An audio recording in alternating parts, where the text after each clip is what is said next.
Okay, today's video ang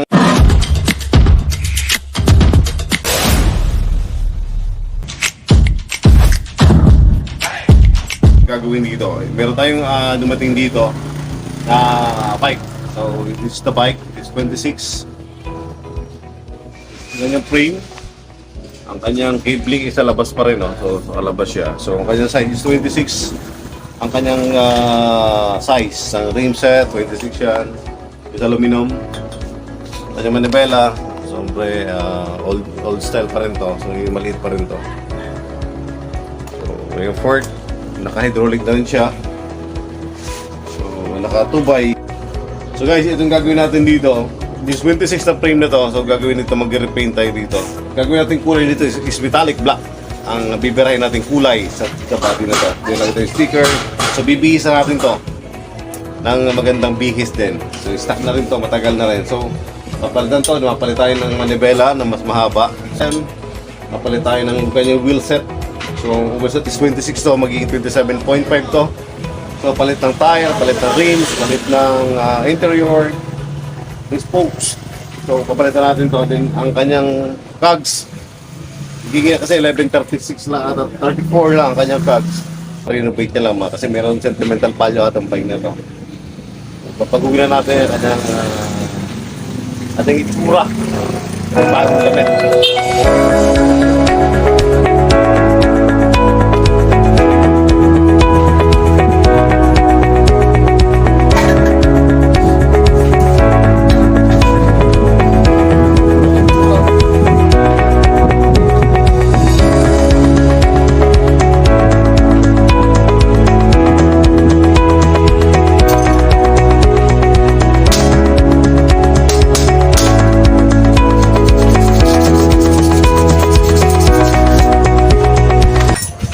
A few moments later. After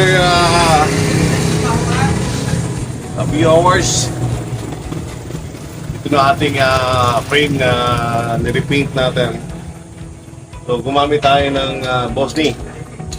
So we use this BOSNY. Ito yung ating finished product. Hindi ko na videoan. Mainit. So ginamit natin dito, gumamit tayo ng primer gray. So from original niya na frame, no paint.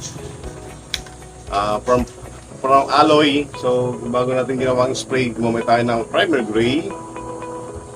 At syempre, the primer gray we use the flat black or gloss. May mix ako ng gloss saka flat, pinimot ko ng aking gloss. At the lastly is next is the metallic black. Gumamit tayo metallic black dito. And ating finish color, finish spray clear. So ito yung final coating natin para sa kanyang sa paint. Patong ito pinakalas to clear, mostly clear. Ito yung result na ating ginawa. So ngayon guys, ginawa natin. So next gagawin natin dito, lagyan natin ng decals.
guys, ito na yung kanyang hub, stock lang hub niya. So, Bonitas type hub.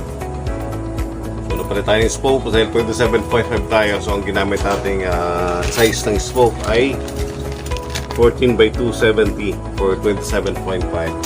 So ang kanyang gumamit tayo ng rim na miset. So miset 27.5. Itong gagamitin ng rim para sa 27.5 build tayo. So 32 holes siya.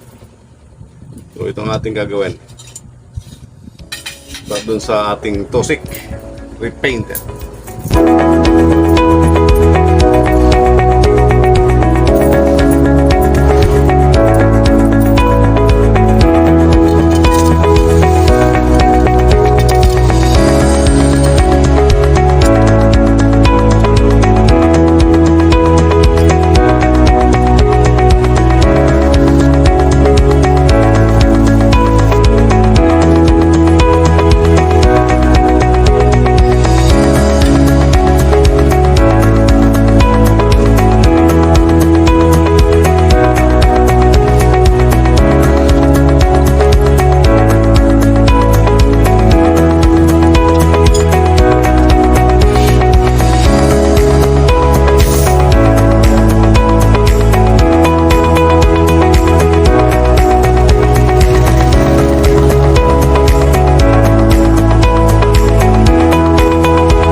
This is it.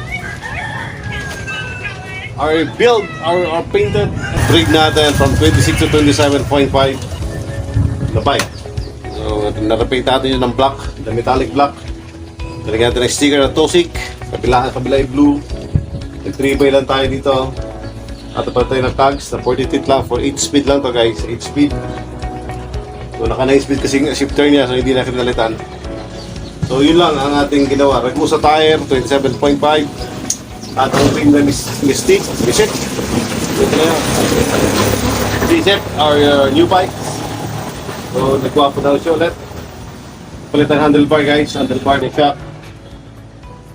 And all, this is it guys. Thank you for watching.